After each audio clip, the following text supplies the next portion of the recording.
et le lutin, partie 3.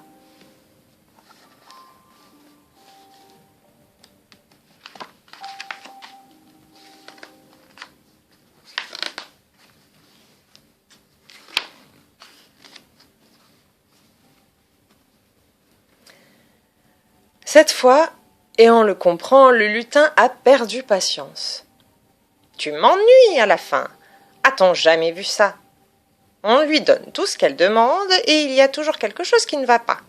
Oui, tu peux pleurnicher. » Lise ne pleurnichait pas, elle pleurait à chaudes larmes. Elle pleurait ses amis perdus, le chat, le chien, l'oie, le serpent. Sans compter l'âne, le mouton, la vache, le cheval et le reste. Ils étaient partis et ne reviendraient plus. Par-dessus le marché, le lutin était fâché contre elle. « Désolée, Lise, dit en reniflant.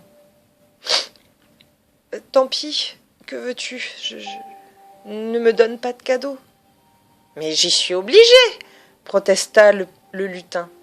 Je suis là pour accomplir le souhait des enfants de la maison. C'est ma façon de payer le loyer. Aussi longtemps que tu n'auras pas reçu ce que tu désires, je n'aurai pas le droit de m'occuper d'autre chose. Quand je pense qu'on m'attend au festival d'automne des Farfadets à... Mais ça ne te regarde pas. Et puis, cesse de pleurer, tiens, ta bassine va déborder. » Lise s'occupait de la lessive de sa poupée et ses larmes faisaient des ronds dans l'eau. Le lutin, qui la considérait pensivement, eut un petit sourire et il dit plus doucement. « Ah, écoute, j'ai une idée. Ne m'explique plus ce que tu veux et ce que tu ne veux pas. Ça ne sert qu'à embrouiller les choses. Je vais te présenter quelqu'un qui, j'en suis sûre, te plaira. Tu aimes barboter dans l'eau ? Ben, lui aussi. Vous vous entendrez à merveille. »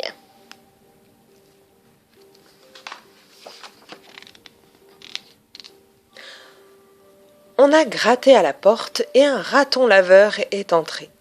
Nez fureteur, œil futé, pattes griffues, il a immédiatement repéré la bassine pleine d'eau et il y a couru. Très affairé, il a pêché une robe de poupée qu'il a lavée. Puis il a reniflé la robe, a éternué, s'est ébroué et a couru vers Lise en lui tendant sa petite patte noire et humide. « Donne-lui un biscuit, » a suggéré le lutin. Le raton a pris délicatement le biscuit, qu'il est allé laver, avant de le manger.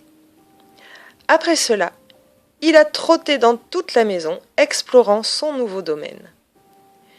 Lise le suivait, émerveillée, et le lutin s'est retiré dans son horloge en marmonnant dans le langage des lutins « Harry Alexiophétek », ce qui signifie à peu près « Je crois que je vais pouvoir me rendre à ce festival de Farfadets ». Lise et le raton sont devenus immédiatement de grands amis. C'est charmant un raton laveur, et malicieux, et propre. Jamais il ne se mettrait à manger sans s'être lavé les pattes. Évidemment, il a ses petits défauts, mais qui n'en a pas. Il chipe tout. Et ce qu'il chipe, il court le laver, dans le bassin qu'on lui a installé dans le jardin. Paquets de cigarettes, mouchoirs de papier, tickets d'autobus, tout y passe. Lise a beau lui faire la leçon, tu vois bien que ce n'est pas bon à manger. Laisse ce journal tranquille.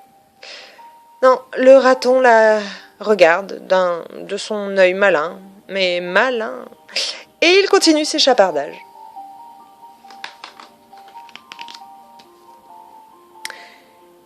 C'est ainsi que l'autre jour, il a volé à Lise la lettre de grand-père. Lise s'est précipitée. « Veux-tu me rendre ça ?» Sans papa qui rentrait, les secrets de grand-père périssaient noyés. Papa a saisi le voleur par la peau du cou, a récupéré la lettre et machinalement y a jeté un coup d'œil. « Où as-tu trouvé cette lettre, Lise ? » ?»« Je ne l'ai pas trouvée, elle est arrivée par la poste. C'est ma lettre, à moi. »« Tu n'as pas vu la date ? 1910. Cette lettre ne peut s'adresser à toi, voyons. » Lise réfléchissait en fronçant les sourcils. Le facteur a dit qu'elle avait pris du retard. Évidemment, 1910, ça paraît loin.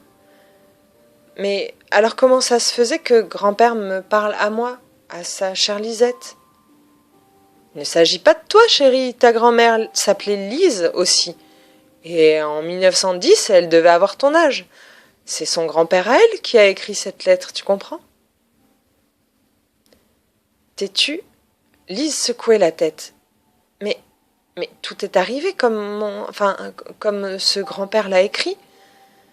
Si la lettre n'était pas pour moi, ça n'aurait pas marché. Et puis rends-la-moi, il y a des choses tout à fait secrètes là-dedans. Son père riait. Tiens, garde tes secrets, Lisou.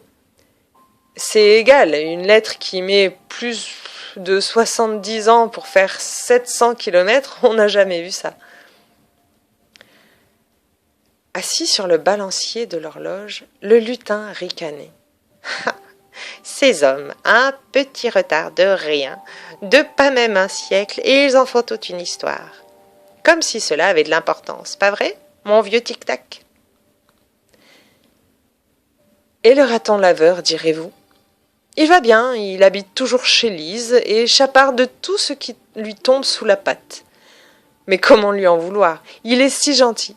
Tout le monde l'aime dans la maison et il semble bien décidé à y rester. Pourvu que ça dure.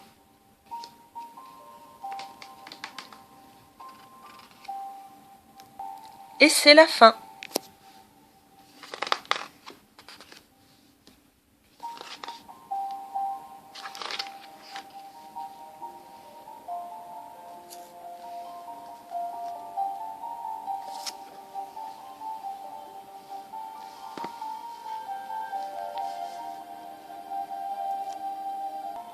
Ça vous a plu?